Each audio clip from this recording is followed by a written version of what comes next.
السلام علیکم ورحمۃ اللہ وبرکاتہ۔ معزز سامعین حضرات، آج میں آپ کو بتائیں گے کہ دعا قبول ہونے کی حالت کون سی ہے۔ جن حالتوں میں دعا قبول ہوتی ہے وہ یہ ہیں: جس وقت نماز کے لیے اذان دی جائے اس وقت دعا قبول ہوتی ہے۔ اذان اور اقامت کے درمیان دعا قبول ہوتی ہے۔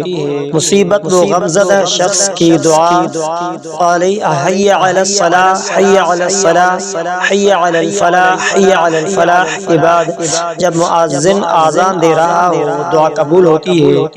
اور میدان جہاد میں جب صف باندھی ہوئی ہو دعا قبول ہوتی ہے۔ اور جنگ کے وقت جب مومن و کافر ایک دوسرے کو قتل کر رہے ہو دعا قبول ہوتی ہو۔ اور فرض نمازوں کے بعد بھی دعا قبول ہوتی ہے۔ اور سجدہ کی حالت میں بھی دعا قبول ہوتی ہے۔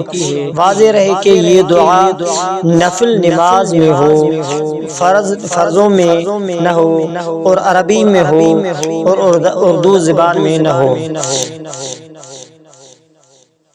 اور تلاوت قرآن شریف کے بعد دعا قبول ہوتی ہے، خصوصاً ختم قرآن کے بعد بھی دعا قبول ہوتی ہے۔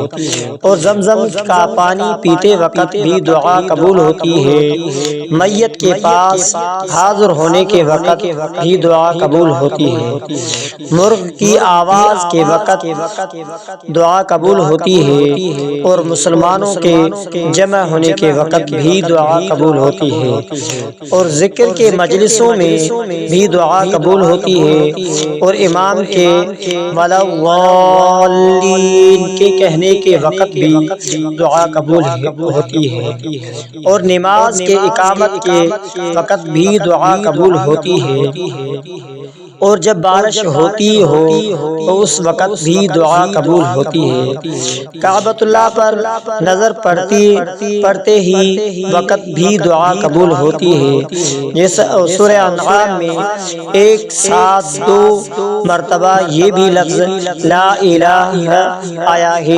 ان دونوں کے درمیان سورہ انعام کی آیت یہ ہے: وَإِذَا جَاءَتْهُمْ آیَةٌ قَالُوا لَن نُؤْمِنَ حَتَّىٰ نُؤْتَىٰ مِثْلَ مَا أُوتِیَ رُسُلُ اللَّهِ اللَّهُ أَعْلَمُ حَيْثُ يَجْعَلُ رِسَالَتَهُ۔